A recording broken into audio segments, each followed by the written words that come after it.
Hey everyone, welcome back to Faith Trip, a bike packing ministry. This is day number 2. We started off day number 2 in a bit of a slumber. I don't think many of us slept very well the first night, except maybe Glenn. How'd you guys sleep last night? I slept a little. Yeah? Slept a little? Kind of about the same as me? How'd you guys sleep? I fell asleep at 3 because the mosquitoes were bothering me at the beginning of the night.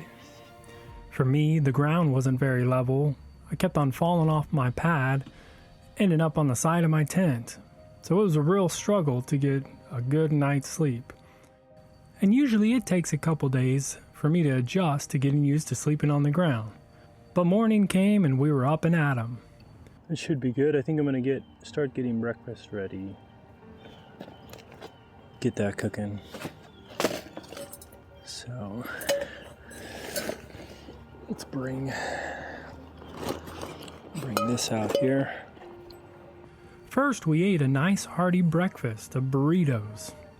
It's a mix of dehydrated beans, rice, potatoes, and a veggie meat, and a can of green chilies. It worked great for burritos and tacos. It's also very easy to make and was very handy on this trip and for any trip for that matter.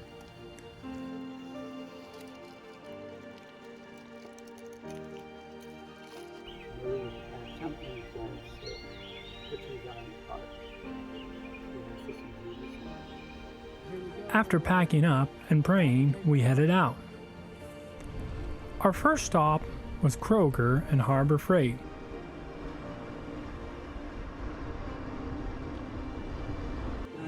All right, Malachi felt impressed to go talk to this gentleman over here and pray with him as he's entering the bank. There was a couple things that we needed to pick up for the day, and something that I needed to pick up so I could hook the GoPro up to the top of my helmet.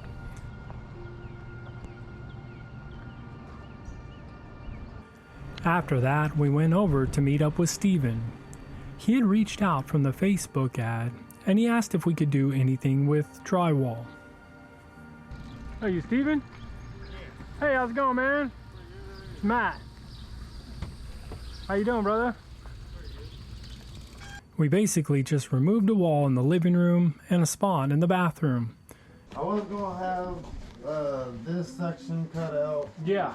And then this section, but since there's electrical right here, I'll just leave that. Okay.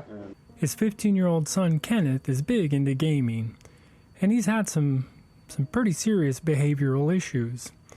The walls were damaged after losing in a video game called Fortnite.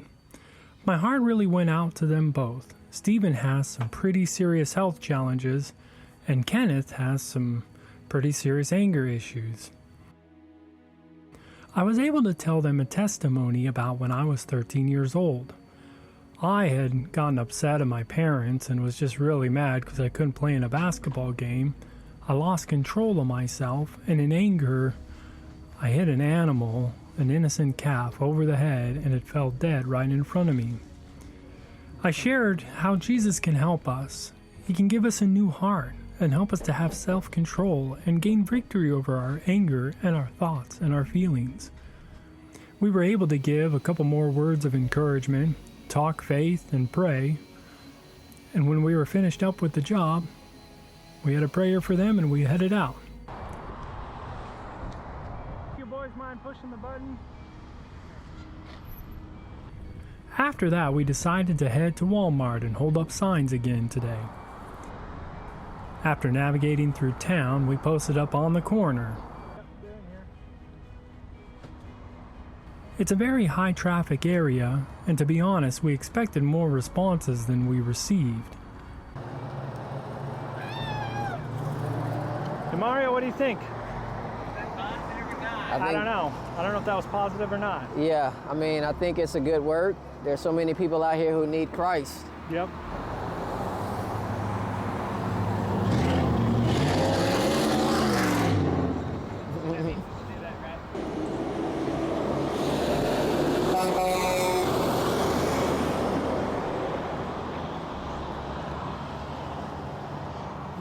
We were there for about an hour or so. The only response, besides maybe a couple honks, was someone that yelled out the window, "Hail Satan." Watching people go by, it seems like in Cave City, we had more smiles and like, I don't know, it seemed like we had more positive responses. There's a lot, I know this is really a business highway though, so people are on a mission to do something, so. People are busy. It's in the middle of the day, so people are in a hurry. Yeah, there's a few people that'll come by. Yeah, okay. I mean, like some are positive honks and some are like, we're not sure. Everything matters. Yeah. You know, it's only that we have the freedoms that we can do this, though. We didn't have this freedom. I mean, we're standing in the corner sharing things about Christ and about God. It's because we still have freedoms. Yeah. A lot of places you can't even do this. Or even more simple things. Yeah. But the Lord will still speak to their conscience, even by they're seeing someone trying to do something good, something right. It'll still speak to their conscience. Yeah. Yeah. Hi, Demario, what do you think? Well, other than the sun just beaming right on you, this is nothing compared to what Christ did for us.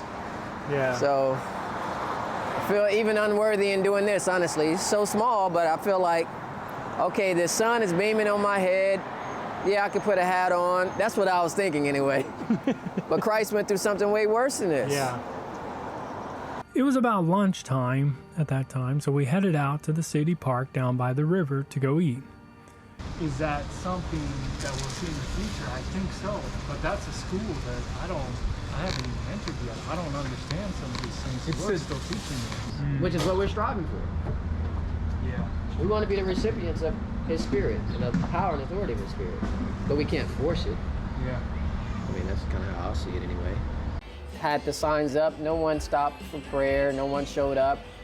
And we were getting ready to leave, we were having the prayer, Matt was praying, and all of a sudden, when we finished praying, there's a guy standing right there. And you know, of course he came over, the Lord had impressed him to stop, he gave an offering, and we had prayer with him. Just before we were leaving, no one else stopped the whole time. Same thing happened yesterday, Same thing happened yesterday. Exactly the same. Yes. He walked up while we were praying because I looked up and it's like, oh, hey, Yeah. there's somebody right there. Yeah, so it was just a blessing. I mean, even if he didn't show up, I know what we were doing was not in vain. But being that someone showed up, it just gave more courage and strength. You know, it's like there are people out here that need the Lord. And simple means of praying for people can have an impact. We finished up eating, and then we headed back to Walmart again to hold up signs. Immediately, a young lady stopped and asked for prayer. She had recently gotten married and wanted God to bless their relationship, so we prayed with her. And the thing is, like, he created all these people, man. Hey! Hope that was positive. He created all these people. It's amazing how many people there are on this earth, and yet he wants them each to be reconciled to him. I would venture to say that's a hard work for God. It gotta be. Oh yeah. It's gotta be a hard work for God. Yeah, he doesn't use force or deception. Simple and he said, I'll draw you with my love, my everlasting love. A little bit later, I look over and Glenn is talking with someone.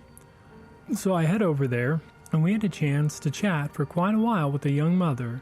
She wanted prayer for her family, but especially for her husband, who works on a tugboat hauling things up and down the Mississippi River. He comes from a Jewish background, but had recently given his heart to Christ.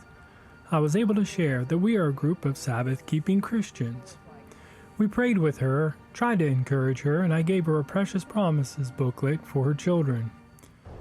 After that, we headed out. We had about an 8-mile ride out of town to Sulphur Rock. It was a pretty easy day as far as the riding goes and was very pleasant.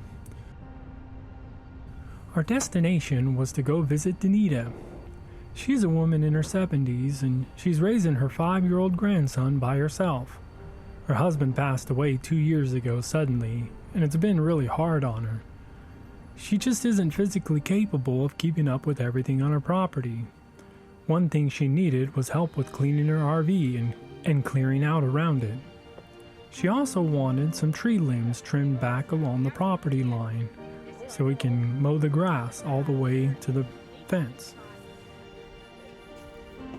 With all of us working together, it was not a big problem. We wiped it out pretty quick. She really loves God and the Bible, and so we had some interesting conversations. Now, she told me a very interesting story. She had been watching TV when she came across a preacher on there called Doug Batchelor. For weeks, she had been praying that God would show her and teach her whether he wanted her to keep the seventh-day Sabbath, and that he would make it clear and plain and give her a sign. Well, one day, she gets ready for church, and she goes down to her local Baptist church, and the parking lot is empty, which she thought was really strange. She went inside, and there must have been someone there for whatever reason, but she asked, "Where is everyone?" And they said, "It's Saturday." She didn't realize it, but she thought it was Sunday. So she gets in her car and heads back home and stops at the gas station that she always goes to. And lo and behold, she looks across the street and there's people there at a church on Saturday. Turns out it was an Adventist church. She told me that she had ended up attending several times, but hasn't really gone back since. She listed some of the issues that she had, but let's be honest, it's not really that surprising. We had a very nice evening with Danita. She also had questions about the Trinity and many other things, so we shared some of our thoughts on that and some Bible verses.